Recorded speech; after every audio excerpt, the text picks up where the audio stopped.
அனைவருக்கும் வணக்கம். இந்த வீடியோவில் நம்ம பார்க்க போகிற பாடம் வந்து தாவர உலகம். இந்த பாடத்தில் பார்த்தீங்கன்னா நம்ம டோட்டலாக 137 கொஸ்டின்ஸ் வந்து பார்க்க போகிறோம். அதில் பார்ட் 1 வீடியோவில் வந்து நம்ம 50 கொஸ்டின்ஸ் ஆல்ரெடி பார்த்துட்டோம். அந்த வீடியோ பார்க்காதவங்க கீழே டிஸ்கிரிப்ஷனில் லிங்க் கொடுத்துருக்கேன், நீங்கள் கிளிக் பண்ணி பார்த்துக்கலாம்.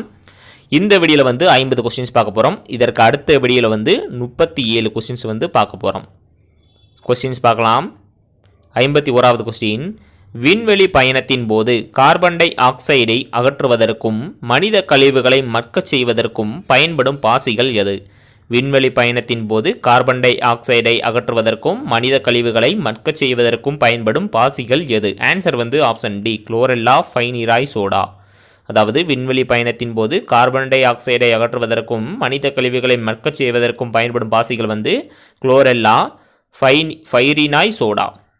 அடுத்து பாருங்க 52வது கொஸ்டின், புரதத்தை உற்பத்தி செய்யும் பாசிகள் எவை? புரதத்தை உற்பத்தி செய்யும் பாசிகள் எவை? ஆன்சர் வந்து ஆப்ஷன் சி, மேற்கண்ட இரண்டும், ஒரு செல் பாசிகள் மற்றும் நீல பச்சை பாசிகள்.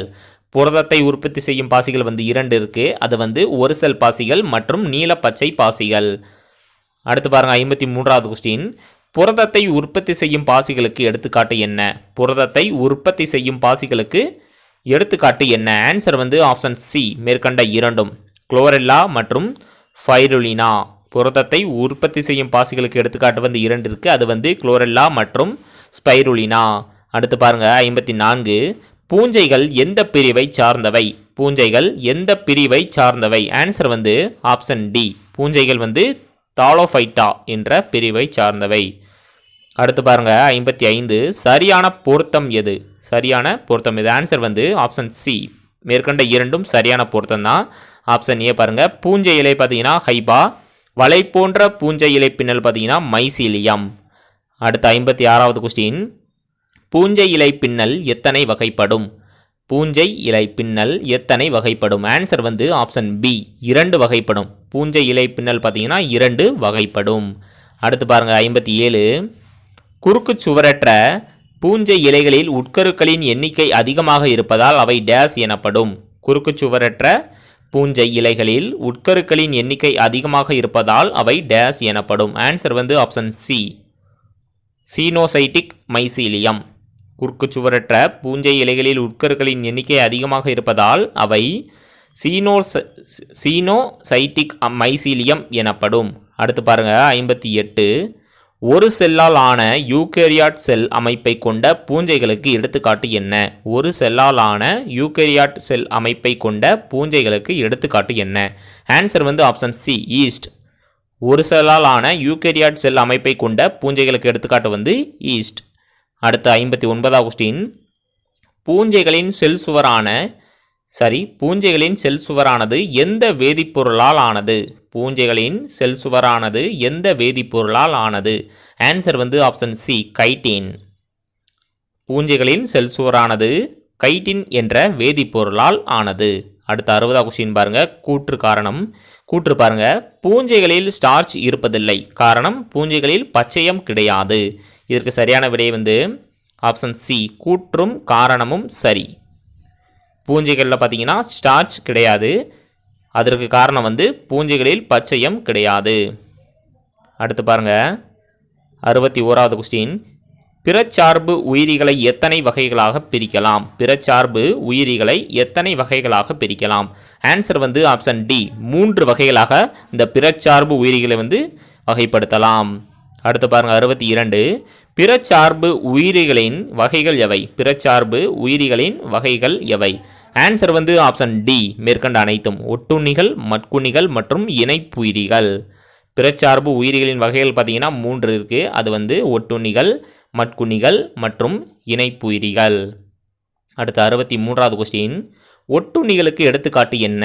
ஒட்டுண்ணிகளுக்கு எடுத்துக்காட்டு பார்த்தீங்கன்னா ஆப்ஷன் டி, செர்கோஸ்போரா பெர்சனோட்டா. ஒட்டுண்ணிகளுக்கு எடுத்துக்காட்டு வந்து செர்கோஸ்போரா பெர்சனேட்டா. அடுத்து பாருங்க 64, வேர்க்கடலை செடியில் டிக்கா நோயை உருவாக்குவது எது?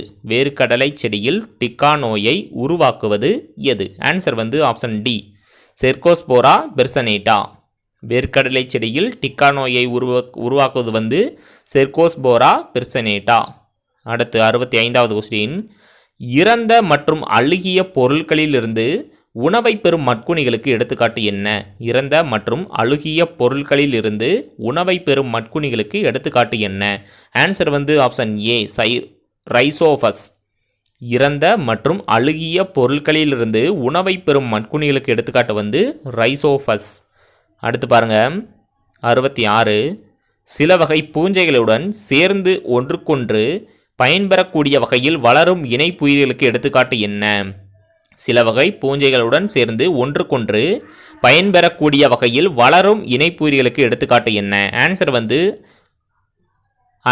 Option D லைக்கன். சில வகை பூஞ்சைகளுடன் சேர்ந்து ஒன்றுக்கொன்று பயன்பெறக்கூடிய வகையில் வளரும் இணைப்புயிர்களுக்கு எடுத்துக்காட்டு வந்து லைக்கன். அடுத்து பாருங்க 67. பூஞ்சையிலிருந்து தயாரிக்கப்படும் நுண்ணுயிர் கொல்லிகள் எவை? பூஞ்சையிலிருந்து தயாரிக்கப்படும் நுண்ணுயிர் கொல்லிகள் எவை? ஆன்சர் வந்து ஆப்ஷன் டி மேற்கண்ட அனைத்தும். பெனிசிலின், அதாவது பெனிசிலியம் நொட்டேட்டம். அடுத்து நியோமைசின், அடுத்து ஜென்டாமைசின் மற்றும் எரித்ரோமைசின். பூஞ்சையிலிருந்து தயாரிக்கப்படும் நுண்ணுயிர் கொல்லிகள் வந்து பெனிசிலின், நியோமைசின், ஜென்டாமைசின் மற்றும் எரித்ரோமைசின். அடுத்து பாருங்கள் 68வது கொஸ்டின். உண்ணக்கூடிய காளான் எந்த வகையை சார்ந்தது? உண்ணக்கூடிய காளான் எந்த வகையை சார்ந்தது? ஆன்சர் பார்த்தீங்கன்னா ஆப்ஷன் டி அகாரிகஸ். உண்ணக்கூடிய காளான் வந்து அகாரிகஸ் வகையை சார்ந்தது. அது வந்து பொத்தான் காளான் என்றும் அழைக்கப்படுது. அடுத்து பாருங்கள் 69வது கொஸ்டின். வைட்டமின் B2வை உருவாக்கும் பூஞ்சைகள் எவை? வைட்டமின் B2வை உருவாக்கும் பூஞ்சைகள் எவை? ஆன்சர் வந்து ஆப்ஷன் சி மேற்கண்ட இரண்டும். ஆஸ்பியா கோஸ்பி, எரிமோதீசியம் ஆஸ்பியி. வைட்டமின் B2வை உருவாக்கும் பூஞ்சைகள் வந்து இரண்டு இருக்குது. அது வந்து ஆஸ்பியா கோஸ்பி மற்றும் எரிமோதீசியம் ஆஸ்பியி. அடுத்து பாருங்கள் 70வது கொஸ்டின். சர்க்கரை கழிவிலிருந்து நொதித்தல் மூலம் ஆல்கஹாலை உருவாக்கும் நொதிகள் எவை? சர்க்கரை கழிவிலிருந்து நொதித்தல் மூலம் ஆல்கஹாலை உருவாக்கும் நொதிகள் எவை? ஆன்சர் வந்து ஆப்ஷன் சி மேற்கண்ட இரண்டும். ஈஸ்டில் உள்ள இன்வெர்டேஸ் மற்றும் சைமேஸ். சர்க்கரை கழிவிலிருந்து நொதித்தல் மூலம் ஆல்கஹாலை உருவாக்கும் நொதிகள் வந்து ஈஸ்டில் உள்ள இன்வெர்டேஸ் மற்றும் சைமேஸ். அடுத்து 71வது கொஸ்டின். கூற்று காரணம். கூற்று பாருங்க. ஆர்ஹெச் விட்டேக்கரின் 5 உலக வகைப்பாட்டில் பூஞ்சைகள் 3வது உலகமாக இடம்பெற்றுள்ளன. அதற்கு காரணம் வந்து இவற்றில் பச்சையம் மற்றும் தரசம் இல்லை. இதற்கு சரியான விடை பார்த்தீங்கன்னா ஆப்ஷன் ஏ கூற்றும் காரணமும் சரி. கூற்றுக்கான சரியான விளக்கமாகும். கூற்றும் காரணமும் சரி, காரணம் கூற்றுக்கான சரியான விளக்கமாகும். அடுத்து பாருங்கள் 72. பொறுத்துக. நோயின் மூலம் மற்றும் நோயின் பெயர். இது பார்த்தீங்கன்னா நோயின் மூலம், இது வந்து நோயின் பெயர். ஆப்ஷன் ஏ பாருங்கள்.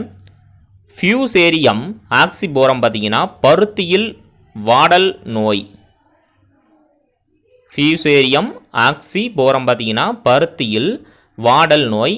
அடுத்து செர்கோஸ்போரா பெர்சனேட்டா பார்த்தீங்கன்னா வேர்க்கடையில் டிக்கா நோய். அடுத்து கோலிட்டாட்ரைக்கம் ஃபல்கேட்டம் பார்த்தீங்கன்னா கரும்பில் சிவப்பு அழுகல் நோய். அடுத்து ஃபைரிக்ளோரியா ஒரைசே பார்த்தீங்கன்னா நெல்லில் பிளாஸ்ட் நோய். அடுத்து அல்புகோ கேண்டிலா பார்த்தீங்கன்னா முள்ளங்கியில் வெண்புள்ளி நோய். 73வது கொஸ்டின். இளந்தலைமுறையினரை அதிக அளவு பாதிப்படைய செய்யும் பூஞ்சை எது? இளந்தலைமுறையினரை அதிக அளவு பாதிப்படைய செய்யும் பூஞ்சை எது? ஆன்சர் வந்து ஆப்ஷன் பி கிளாவிசெப்ஸ் பர்பூரியா. இளந்தலைமுறையினரை அதிக அளவு பாதிப்படைய செய்யும் பூஞ்சை வந்து கிளாவிசெப்ஸ் பர்பூரியா. இது பார்த்திங்கன்னா ரொம்ப முக்கியமான ஒரு கொஸ்டின். புக்கில் பாக்ஸ் கொஸ்டினாக இருக்குது, நல்லா பார்த்துக்கோங்க. அடுத்து 74வது கொஸ்டின். குழந்தைகளிடம் ஒவ்வாமையை ஏற்படுத்தும் பூஞ்சை எது? குழந்தைகளிடம் ஒவ்வாமையை ஏற்படுத்தும் பூஞ்சை எது? ஆன்சர் வந்து ஆப்ஷன் டி அஸ்பெர்ஜில்லஸ். குழந்தைகளிடம் ஒவ்வாமையை ஏற்படுத்தும் பூஞ்சை பார்த்தீங்கன்னா அஸ்பெர்ஜில்லஸ். இதுவும் ஒரு முக்கியமான ஒரு கொஸ்டின், பார்த்துக்கோங்க. அடுத்து 75. குழந்தைகளிடம் ஒவ்வாமையை பாதுகாக்கும் பூஞ்சை. குழந்தைகளிடம் ஒவ்வாமையை பாதுகாக்கும் பூஞ்சை வந்து ஆப்ஷன் சி கிளாட்டோஸ்போரியம். குழந்தைகளிடம் ஒவ்வாமையை பாதுகாக்கும் பூஞ்சை வந்து கிளாட்டோஸ்போரியம். குழந்தைகளிடம் ஒவ்வாமையை ஏற்படுத்தும் பூஞ்சை வந்து அஸ்பெர்ஜில்லஸ். இந்த 2 கொஸ்டின் ரொம்ப முக்கியமான ஒரு கொஸ்டின், நல்லா பார்த்துக்கோங்க. அடுத்து 76 பொறுத்துக. இது பார்த்தீங்கன்னா பூஞ்சையின் பெயர், இது வந்து நோயின் பெயர். ட்ரைகோஃபைட்டான் இனம் பார்த்தீங்கன்னா உருளை புழுக்கள். மைக்கோஸ்போரம் ஃபர்ஃபர் பார்த்தீங்கன்னா பொடுகு. டீனியா பெடிஸ் பார்த்தீங்கன்னா கால் பாதத்தில் ஏற்படுத்தும் நோய், கால் பாதத்தில் ஏற்படும் நோய். அடுத்து 77 மிக எளிமையான உடலமைப்பை கொண்ட பழமையான தாவரம் எது? மிக எளிமையான உடலமைப்பை கொண்ட பழமையான தாவரம் எது? ஆன்சர் வந்து ஆப்ஷன் டி, ஃப்ரையோஃபைட்டா. மிக எளிமையான உடலமைப்பை கொண்ட பழமையான தாவரம் வந்து ஃப்ரையோஃபைட்டா. அடுத்து 78 கடத்தும் திசுக்கள் சைலம் மற்றும் புளோயம் அற்ற நிலத்தில் வளரக்கூடிய பூவா தாவரங்கள் எவை? கடத்தும் திசுக்கள் சைலம் மற்றும் புளோயம் அற்ற நிலத்தில் வளரக்கூடிய பூவா தாவரங்கள் எவை? ஆன்சர் வந்து ஆப்ஷன் டி, ஃப்ரையோஃபைட்டா. கடத்தும் திசுக்கள் சைலம் மற்றும் புளோயம் அற்ற நிலத்தில் வளரக்கூடிய பூவா தாவரங்கள் வந்து ஃப்ரையோஃபைட்டா. அடுத்து 79 தாவர உலகின் இருவாழ்விகள் என அழைக்கப்படும் தாவரம் எது? தாவர உலகின் இருவாழ்விகள் என அழைக்கப்படும் தாவரம் எது? ஆன்சர் வந்து ஆப்ஷன் பி, ஃப்ரையோஃபைட்டா. தாவர உலகின் இருவாழ்விகள் என அழைக்கப்படும் தாவரம் வந்து ஃப்ரையோஃபைட்டா. அடுத்து 80 கொஸ்டின் கீழ்கண்டவற்றுள் சரியான கூற்று எது? ஆன்சர் வந்து ஆப்ஷன் சி, மேற்கண்ட இரண்டும் சரியான கூற்று தான். ஆப்ஷன் ஏ பாருங்க. பாசிகள் தற்சார்பு உயிரிகளாகும், அவற்றுக்கு நிறமிகள் உண்டு. ஆப்ஷன் பி பூஞ்சைகள் பிறசார்பு உயிரிகளாகும், அவற்றுக்கு நிறமிகள் கிடையாது. அடுத்து 81வது கொஸ்டின் கீழ்கண்டவற்றுள் சரியான கூற்று எது? ஆன்சர் வந்து ஆப்ஷன் சி, மேற்கண்ட இரண்டும் சரியான கூற்று தான். ஆப்ஷன் ஏ பாருங்க. பாசிகள் சேகரிக்கும் உணவு ஸ்டார்ச், பாசிகள் சேகரிக்கும் உணவு வந்து ஸ்டார்ச். பூஞ்சைகள் சேகரிக்கும் உணவு வந்து கிளைகோஜன் மற்றும் எண்ணெய். பூஞ்சைகள் சேகரிக்கும் உணவு வந்து கிளைகோஜன் மற்றும் எண்ணெய், பாசிகள் சேகரிக்கும் உணவு வந்து ஸ்டார்ச். அடுத்து பாருங்க 82வது கொஸ்டின் ப்ரோகேரியாட்டிக் செல் அமைப்பை பெற்றுள்ள பாசிகளுக்கு எடுத்துக்காட்டு என்ன? ப்ரோகேரியாட்டிக் செல் அமைப்பை பெற்றுள்ள பாசிகளுக்கு எடுத்துக்காட்டு என்ன? ஆன்சர் வந்து ஆப்ஷன் ஏ, சயனோபாக்டீரியா. ப்ரோகேரியாட்டிக் செல் அமைப்பை பெற்றுள்ள பாசிகளுக்கு எடுத்துக்காட்டு வந்து சயனோபாக்டீரியா. அடுத்து 83வது கொஸ்டின் யூகேரியாட்டிக் செல் அமைப்பை கொண்டுள்ள பூஞ்சைகளுக்கு எடுத்துக்காட்டு என்ன? யூகேரியாட்டிக் செல் அமைப்பை கொண்டுள்ள பூஞ்சைகளுக்கு எடுத்துக்காட்டு என்ன? ஆன்சர் வந்து ஆப்ஷன் ஏ, அகாரிகஸ். யூகேரியாட்டிக் செல் அமைப்பை கொண்டுள்ள பூஞ்சைகளுக்கு எடுத்துக்காட்டு வந்து அகாரிகஸ். அடுத்து 84 மருந்துகளின் அரசி என்று கூறப்படுவது எது? மருந்துகளின் அரசி என்று கூறப்படுவது எது? ஆன்சர் வந்து ஆப்ஷன் பி, பெனிசிலின். மருந்துகளின் அரசி என்று கூறப்படுவது பெனிசிலின். அடுத்து 85வது கொஸ்டின் பெனிசிலின் மருந்தை கண்டுபிடித்தவர் யார்? பெனிசிலின் மருந்தை கண்டுபிடித்தவர் யார்? ஆன்சர் வந்து ஆப்ஷன் ஏ, அலெக்சாண்டர் ஃப்ளமிங் என்பவர் தான் பெனிசிலின் மருந்தை கண்டுபிடிச்சிருக்காரு. கண்டுபிடித்த ஆண்டு பார்த்தீங்கன்னா 1928. அடுத்து 86வது கொஸ்டின் தாளஸ்தாள் அல்லது இலை போன்ற தாவரம் எது? தாளஸ்தாள் அல்லது இலை போன்ற தாவரம் எது? ஆன்சர் வந்து ஆப்ஷன் ஏ, கேமிட்டோஃபைட்டிக். தாளஸ்தாள் அல்லது இலை போன்ற தாவரம் வந்து கேமிட்டோஃபைட்டிக். அடுத்து 87 ஃப்ரையோஃபைட்டாவின் பாலினப் பெருக்கம் எந்த முறையில் நடைபெறுகிறது? ஃப்ரையோஃபைட்டாவின் பாலினப் பெருக்கம் எந்த முறையில் நடைபெறுகிறது? ஆன்சர் வந்து ஆப்ஷன் பி, ஊகெமஸ். ஃப்ரையோஃபைட்டாவின் பாலினப் பெருக்கம் வந்து ஊகெமஸ் என்ற முறையில் நடைபெறுகிறது. அடுத்து 88வது கொஸ்டின் ஃப்ரையோஃபைட்டாவில் நன்கு வளர்ச்சியடைந்த பாலின உறுப்புகள் எவை? ஃப்ரையோஃபைட்டாவில் நன்கு வளர்ச்சியடைந்த பாலின உறுப்புகள் எவை? ஆன்சர் வந்து ஆப்ஷன் சி, மேற்கண்ட இரண்டும், ஆந்த்ரிடியா மற்றும் ஆர்கிகோனியா. ஃப்ரையோஃபைட்டாவில் நன்கு வளர்ச்சியடைந்த பாலின உறுப்புகள் பார்த்தீங்கன்னா 2 இருக்குது. அது வந்து ஆந்த்ரிடியா மற்றும் ஆர்கிகோனியா. 89வது கொஸ்டின் ஃப்ரையோஃபைட்டாவின் ஆண் இனப்பெருக்க உறுப்பு எது? ஃப்ரையோஃபைட்டாவின் ஆண் இனப்பெருக்க உறுப்பு எது? ஆன்சர் வந்து ஆப்ஷன் ஏ, ஆந்த்ரிடியம் தான் ஃப்ரையோஃபைட்டாவின் ஆண் இனப்பெருக்க உறுப்பு. அடுத்து 90வது கொஸ்டின் ஃப்ரையோஃபைட்டாவின் பெண் இனப்பெருக்க உறுப்பு எது? ஃப்ரையோஃபைட்டாவின் பெண் இனப்பெருக்க உறுப்பு எது? ஆன்சர் வந்து ஆப்ஷன் சி, ஆர்கிகோனியம் தான் ஃப்ரையோஃபைட்டாவின் பெண் இனப்பெருக்க உறுப்பு. அடுத்து 91வது கொஸ்டின் பாருங்க ஃப்ரையோஃபைட்டாவின் கருமுட்டையானது டேஸ் சந்ததியின் முதல் செல்லாகும். ஃப்ரையோஃபைட்டாவின் கருமுட்டையானது டேஸ் சந்ததியின் முதல் செல்லாகும். ஆன்சர் வந்து ஆப்ஷன் பி, ஸ்போரோஃபைட். ஃப்ரையோஃபைட்டாவின் கருமுட்டையானது ஸ்போரோஃபைட் சந்ததியின் முதல் செல்லாகும். அடுத்து 92 ஃப்ரையோஃபைட்டாவின் ஸ்போர் டேஸ் சந்ததியின் முதல் செல்லாகும். பிரயோஃபைட்டாவின் ஸ்போர் டேஸ் சந்ததியின் முதல் செல்லாகும். ஆன்சர் வந்து ஆப்ஷன் பி, கேமிட்டோஃபைட். பிரயோஃபைட்டாவின் ஸ்போர் கேமிட்டோஃபைட் சந்ததியின் முதல் செல்லாகும். 93வது கொஸ்டின், ஹிப்பாட்டிகேக்கு எடுத்துக்காட்டு என்ன? ஹிப்பாட்டிகேக்கு எடுத்துக்காட்டு என்ன? ஆன்சர் வந்து ஆப்ஷன் ஏ, ரிக்ஸியா. ஹிப்பாட்டிகேக்கு எடுத்துக்காட்டு வந்து ரிக்ஸியா. 94வது கொஸ்டின், பிரயோஃபைட்டாவின் கீழ்மட்ட தாவரங்கள் எவை? பிரயோஃபைட்டாவின் கீழ்மட்ட தாவரங்கள் எவை? ஆன்சர் வந்து ஆப்ஷன் டி, ஹிப்பாட்டிகே. பிரயோஃபைட்டாவின் கீழ்மட்ட தாவரங்கள் வந்து ஹிப்பாட்டிகே. அடுத்து 95வது கொஸ்டின், ஆந்தோசெரட்டேக்கு எடுத்துக்காட்டு என்ன? ஆந்தோசெரட்டேக்கு எடுத்துக்காட்டு வந்து ஆப்ஷன் டி, ஆந்தோசெரஸ். ஆந்தோசெரட்டேக்கு எடுத்துக்காட்டு வந்து ஆந்தோசெரஸ். அடுத்து 96, மாசஸ்க்கு எடுத்துக்காட்டு என்ன?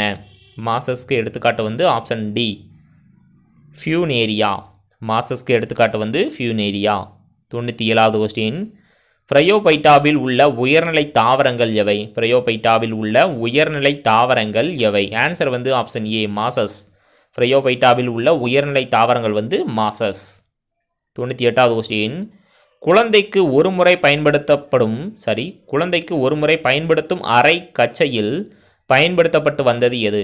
குழந்தைக்கு ஒருமுறை பயன்படுத்தும் அரை கச்சையில் பயன்படுத்தப்பட்டு வந்தது எது? ஆன்சர் வந்து ஆப்ஷன் சி, ஸ்பாக்னம் மாஸ். குழந்தைக்கு ஒருமுறை பயன்படுத்தும் அரை கச்சையில் பயன்படுத்தப்பட்டு வந்தது ஸ்பாக்னம் மாஸ். அடுத்து 99, முதலில் தோன்றிய உண்மையான நிலத்தாவரங்கள் எது? முதலில் தோன்றிய உண்மையான நிலத்தாவரங்கள் எது? ஆன்சர் வந்து ஆப்ஷன் டி, டெரிட்டோஃபைட்டுகள். முதலில் தோன்றிய உண்மையான நிலத்தாவரங்கள் வந்து டெரிட்டோஃபைட்டுகள். 100வது கொஸ்டின் பாருங்க, கடல் திசு பூவா தாவரம் என அழைக்கப்படுவது எது? கடல் திசு பூவா தாவரம் என அழைக்கப்படுவது எது? ஆன்சர் வந்து ஆப்ஷன் சி, டெரிட்டோஃபைட்டுகள். கடல் திசு பூவா தாவரம் என அழைக்கப்படுவது வந்து டெரிட்டோஃபைட்டுகள். இந்த வீடியோ பார்த்தீங்கன்னா இந்த வீடியோ இதோட முடியுது. பார்ட் 1 வீடியோவில் 50 கொஸ்டின்ஸ் பார்த்துட்டோம். பார்ட் 2 வீடியோவில் 50 கொஸ்டின்ஸ் பார்த்துட்டோம். பார்ட் 3 வீடியோவில் 37 கொஸ்டின்ஸ் அடுத்த வீடியோவில் பார்க்கலாம். தேங்க்யூ.